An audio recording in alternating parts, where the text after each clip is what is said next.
कुछ और संगठन चलाने वाले लोग भी होंगे, उनका मन क्या है मुझे नहीं मालूम।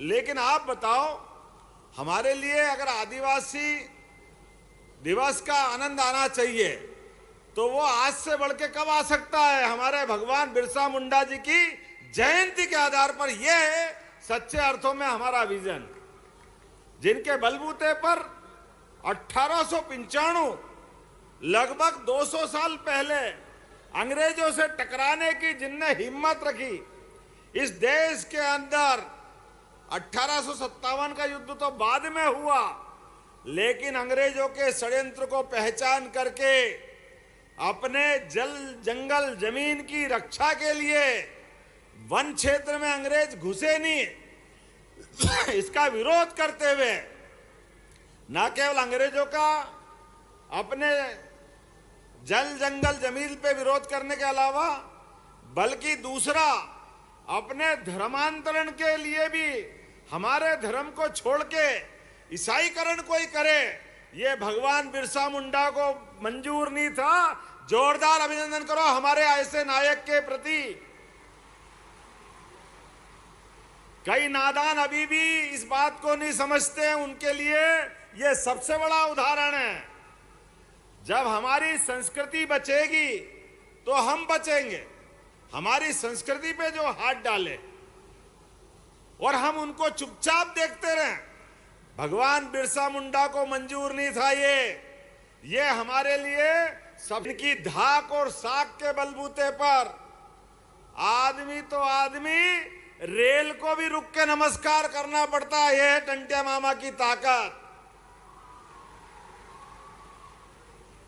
पातालकोट के पास रेलवे स्टेशन का नाम अगर हमने टंटिया मामा के नाम पे किया है तो ये योगदान श्रीमान नरेंद्र मोदी जी का है। हमको इस बात का गर्व है।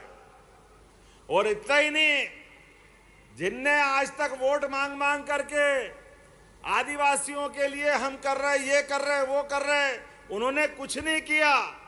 लेकिन मुझे खुशी है हमारी सरकार बनी और खरगोन में हमने टंटिया मामा के नाम पर विश्वविद्यालय बनाया, यूनिवर्सिटी बनाई। हमारे बच्चों के लिए कांग्रेस अंग्रेजों की लाइन पे चलती गई। टंटिया मामा को पता नहीं क्या क्या गाली शब्द देते रहे, उनके लिए कोई सम्मान का विश्वविद्यालय नहीं खोला, रेलवे स्टेशन का नाम नहीं रखा, पता नहीं कितने प्रकार के षड्यंत्र करते रहते हैं। लेकिन हमने उनका नहीं, उनसे भी आगे पूरे प्रदेश के अंदर आज 1,90,00,000 के आसपास हमारी आबादी के आसपास आदिवासी भाई बहन हैं। इनके लिए योजना बनाने में आप पूरा निमाड़, नर्मदे महारानी की जय बोलो, नर्मदे महारानी की। ये पानी के डैम पहले बन जाते, फिर एक बार जोरदार ताली बजाओ नरेंद्र मोदी जी के लिए। और जैसे नरेंद्र मोदी जी के लिए ताली बजाता हूं, ये इनके विरोधियों के छाती पे सांप लौटने लग जाता है। पता नहीं क्या क्या सोचते हैं, लेकिन मुझे मालूम है पूरा गुजरात, उसमें आदिवासी भाई बहन भी अपनी हिस्सेदारी करने जाते हैं विकास के लिए। और मध्य प्रदेश में जब से हमारी सरकार बनी है, एक एक डैम हमारे छोटे छोटे गांव के अंदर नर्मदा का पानी पीने के लिए भी पहुंच रहा और खेती के लिए भी पहुंच रहा। यह है विकास और यह है आदिवासियों का साथ देने के बराबर। लगातार एक के बाद एक ये नहीं, आगे कई सारी योजनाएं। आज थोड़ा समय कम पड़ेगा, लेकिन फिर भी हमने यहाँ आज बिरसा मुंडा जयंती के अवसर पर 334 करोड़ के लगभग 57 विकास कार्यों की सौगात दिए। मैं सबको बधाई देना चाहता हूं। इतनी बड़ी क्षेत्र में ये जो सौगातें मिली है, और शहडोल के अंदर 1500 रुपया महीना माता बहनों के लिए, हमारी आदिवासी अंचल बहनों के लिए 37 एक सिंगल क्लिक से माता बहनों के लिए मिली है। जोरदार अभिनंदन करो अपनी बहन बेटी के लिए। केवल राखी या भाई दूज नहीं, ये माननीय यशस्वी प्रधानमंत्री के मन के भाव हैं। हर बहन बेटी के हाथ में हर महीने जब 1,500 आता है तो बदलाव तो आएगा कि नहीं आएगा। और पेशा कानून के लिए जोरदार ताली बजाओ। गांव के अंदर आप प्रशासन के सारे अधिकारी हैं, आपके सबके सामने सारे विधायक भी सुन लो, सांसद मंत्री भी सुन लो।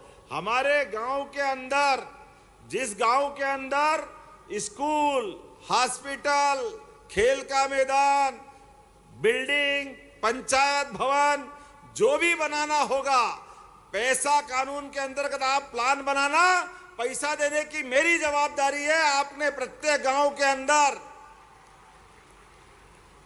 एक एक गांव के अंदर ये सारे विकास के काम करने का संकल्प हमारा माननीय मोदी जी के साथ है।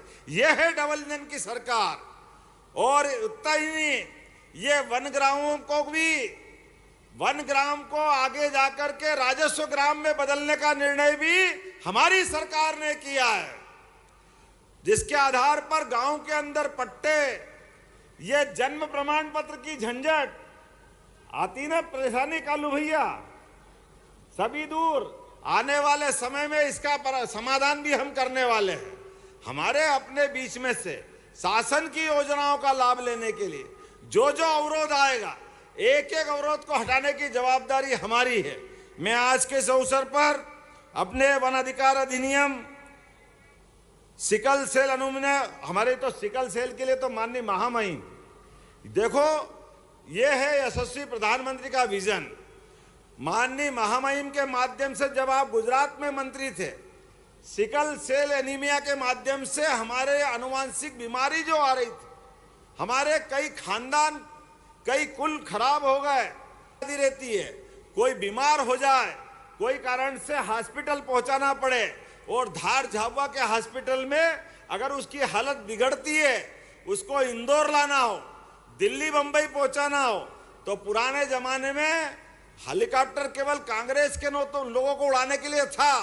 अब हमने निर्णय किया है, प्रत्येक गरीब आदमी के जीवन में भी अगर कोई बीमार हॉस्पिटल में होगा, उसको अगर इंदौर, भोपाल, दिल्ली पहुंचाना हो, हेलीकॉप्टर, हवाई जहाज हमारी सरकार देगी, उसकी जान बचाने का काम सरकार के माध्यम से होगा।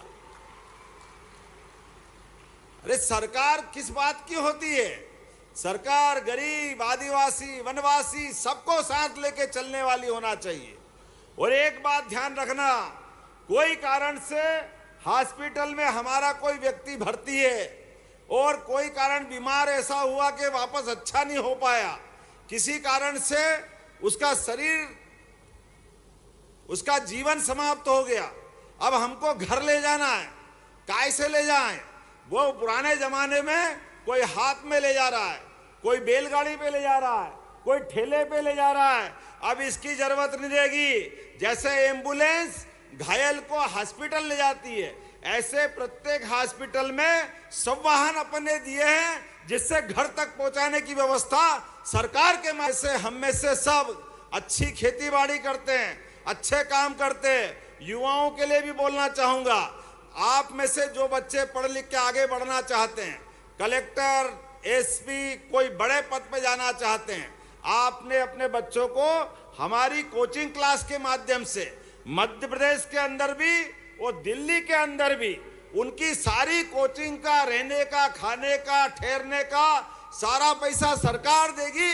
उसको आगे बढ़ाना ये हमारी सरकार ने तय किया है। हमारी सरकार ने तय किया है